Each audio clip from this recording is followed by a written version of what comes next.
Saat ini saya melihat bahwa industri IT di dunia berkembang dengan sangat pesat sekali, terutama di bidang mobile dan web teknologi. Banyak sekali perusahaan-perusahaan, baik besar maupun kecil, mereka saling berlomba-lomba untuk memperebutkan market pasar.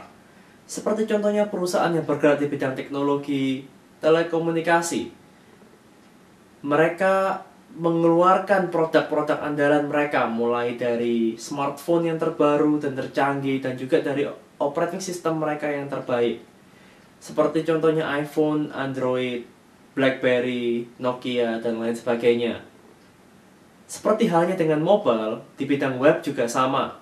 Dalam beberapa tahun terakhir ini, begitu banyaknya web-web aplikasi yang baru terbentuk, seperti Facebook dan Twitter, yang saat ini semua orang pasti tahu dan pernah menggunakannya.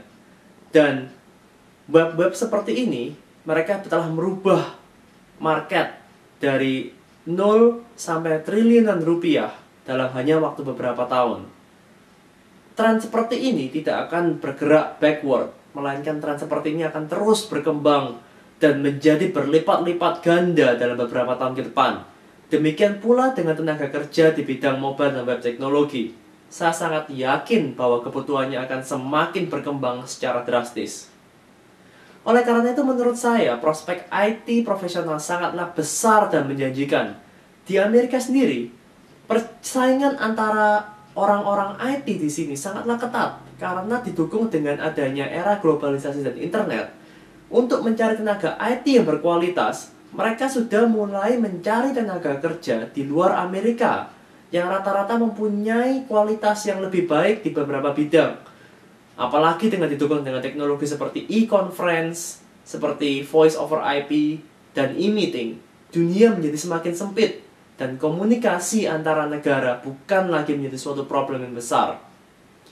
Saya rasa ini sungguh suatu kesempatan emas bagi para IT profesional, terutama yang ada di Indonesia. Karena dengan adanya teknologi ini, semua pekerjaan yang tadinya harus dikerjakan di office, sekarang bisa dikerjakan dimanapun asal ada internet.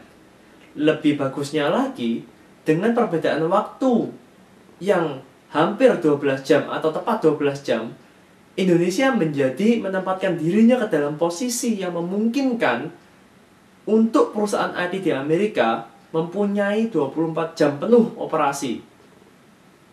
Saya pribadi mempunyai rasa yang sangat bangga menjadi warga negara Indonesia. Karena di Amerika sendiri, pandangan orang-orang Amerika tentang orang Asia, terutama orang Indonesia, sangat bagus. Semua yang pernah terekspos dengan IT profesional yang dari Indonesia, baik di tempat kerja maupun di sekolah, mereka dengan pasti mereka bisa mengatakan bahwa orang Indonesia sangat berbakat di bidang teknologi. Terutama tenaga kerja Indonesia. Tenaga kerja di Indonesia, banyak sekali yang mengatakan bahwa tenaga kerja di Indonesia mempunyai kualitas yang lebih baik dibandingkan dengan negara-negara Asia yang lainnya seperti India dan Cina. Oleh sebab itu, saya ingin menghimbau kepada para IT profesional yang saat ini ada di Indonesia, maupun para calon IT profesional, untuk supaya mempersiapkan diri sebaik-baiknya dan sebagai turut bangga sebagai warga negara Indonesia. Marilah kita mempersiapkan diri sebaik-baiknya supaya Indonesia tidak hanya dikenal sebagai kaya akan sumber daya alam, melainkan juga kaya akan sumber daya manusia yang berkualitas. Dan saya sungguh berharap bahwa beberapa tahun mendatang akan ada banyak sekali perusahaan-perusahaan IT yang sukses di seluruh dunia, yang kesuksesannya tak lain dan tak bukan adalah berkat rekan-rekan saya yang ada di Indonesia. Terima kasih dan sukses selalu.